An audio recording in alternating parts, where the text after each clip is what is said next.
आते हैं नंबर 2, आयनिक ठोस। आयनिक ठोस वे ठोस होते हैं जो आयनों से मिलकर बने होते हैं, अर्थात इनका जो कॉन्स्टिट्यूएंट पार्टिकल्स होता है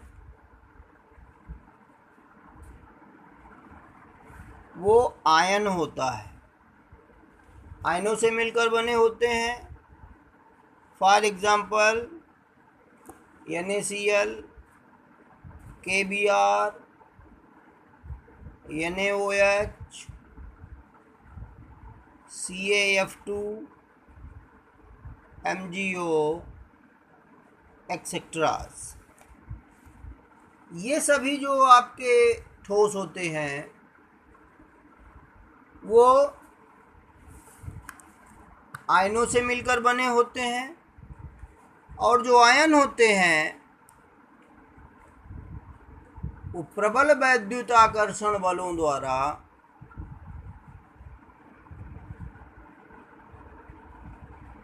बंधे होते हैं।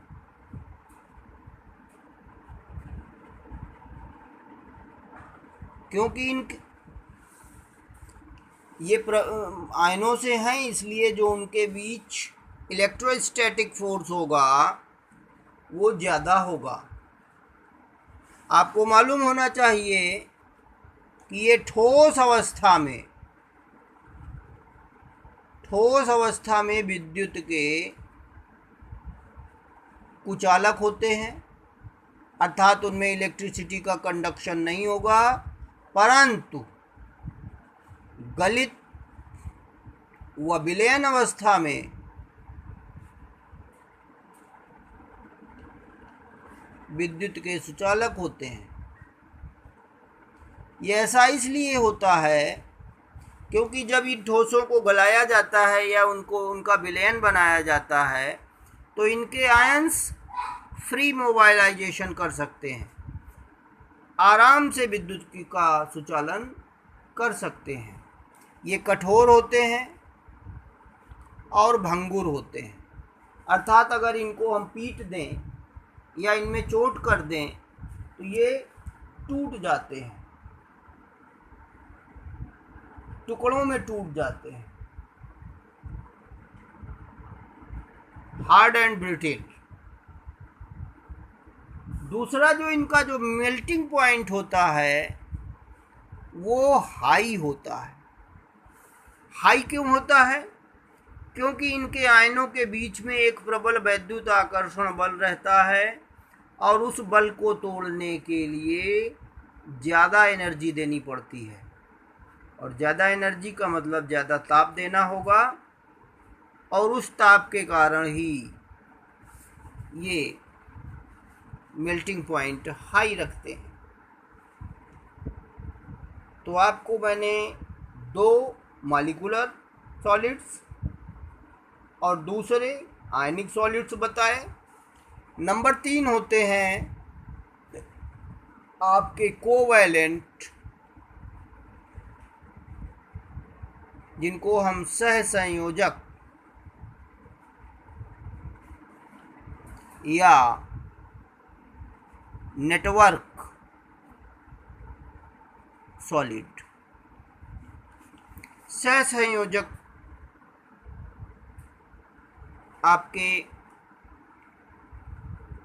सॉलिड्स हैं, इनका जो कॉन्स्टिट्यूएंट पार्टिकल्स होगा वो आपका एटम्स होता है। जो भी आपके कोवैलेंट और नेटवर्क सॉलिड्स होते हैं उनका कॉन्स्टिट्यूएंट पार्टिकल्स एटम्स होता है, और वो एटम कोवैलेंट बॉन्डिंग के थ्रू बंधे होते हैं। कोवैलेंट बॉन्डिंग यानी कि सहसंयोजक बंध द्वारा बंधे होते हैं। जैसे SiO2 जिसको क्वार्ट्ज कहा जाता है, SiC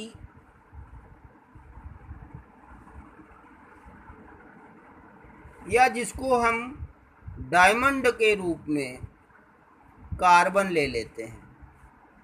ये कार्बन भी आपका सहसंयोजक ठोस है। दूसरा इसका कार्बन का अपर रूप ग्रेफाइट भी होता है। ग्रेफाइट और डायमंड दोनों कार्बन के अपर रूप हैं और ये आपके सहसंयोजक ठोस कहलाते हैं। इनका जो इलेक्ट्रिसिटी कंडक्शन होता है वो इलेक्ट्रिसिटी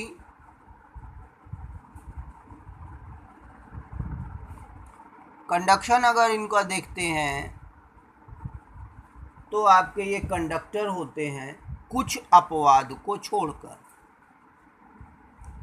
कंडक्टर होता है कुछ अपवादों को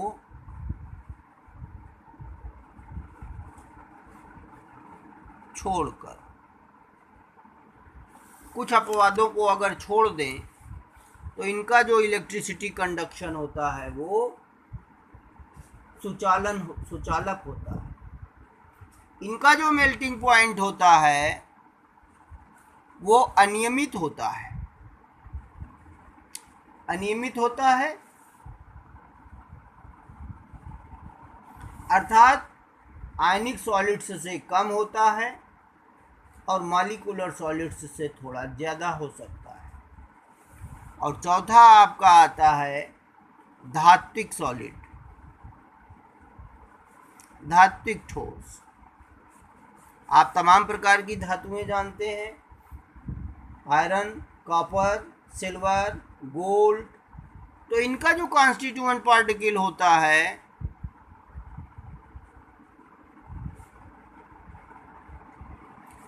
वो आपका उसी मेटल्स के पॉजिटिव आयंस का होता है। मेटल्स पॉजिटिव आयन, और वो होता है Mn+।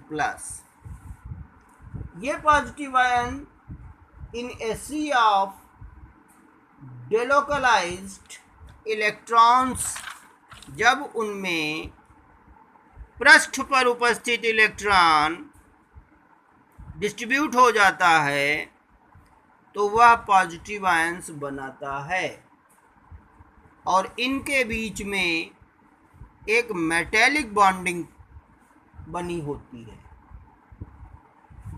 इन पार्टिकल्स के बीच में एक धात्विक बंध रहता है।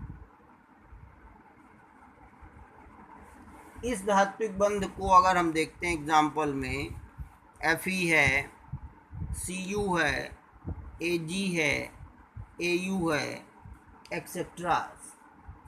हार्ड होते हैं, कठोर होते हैं, मैलिएबल होते हैं। मैलिएबल का मतलब होता है कि अगर इनको पीटते हैं तो ये बढ़ते हैं, एंड डक्टाइल भी होते हैं। डक्टाइल का मतलब होता है कि इनका तार बनाया जा सकता है। इलेक्ट्रिसिटी कंडक्शन अगर देखेंगे तो गुड कंडक्टर होते हैं। विद्युत का संचालन बहुत अच्छी तरह से करते हैं। These are good conductors in solid state as well as in molten state. अगर इनको द्रव रूप में कर लें तब भी ये कंडक्शन करेंगे। और जो इनका एमपी होता है अर्थात मेल्टिंग पॉइंट होता है वो हाई होता है। इनका जो मेल्टिंग पॉइंट होगा वो हाई होगा। मेल्टिंग पॉइंट इनका अर्थात इनकी जो पिघलने का ताप होगा वो बहुत हाई हो जाएगा। Fe है, एल्युमिनियम है, इन सब में आपको मालूम होना चाहिए कि जो मेल्टिंग पॉइंट होगा वो हाई होगा। इस तरह से आपने क्लासिफिकेशन ऑफ क्रिस्टलाइन सॉलिड्स देखा। हम आपको नोट्स भी अवेलेबल करा देंगे। नोट्स पाने के लिए आप कमेंट करें और क्लास में हम इनको बता भी चुके आपको। इस तरह से आप इनका वर्गीकरण कर सकते हैं, इनके गुणों को जान सकते हैं। तैयार करिए, आप वीडियो को सब्सक्राइब करिए, जिससे कि आने वाले वीडियोज़ आपको समय पर मिल जाएंगे।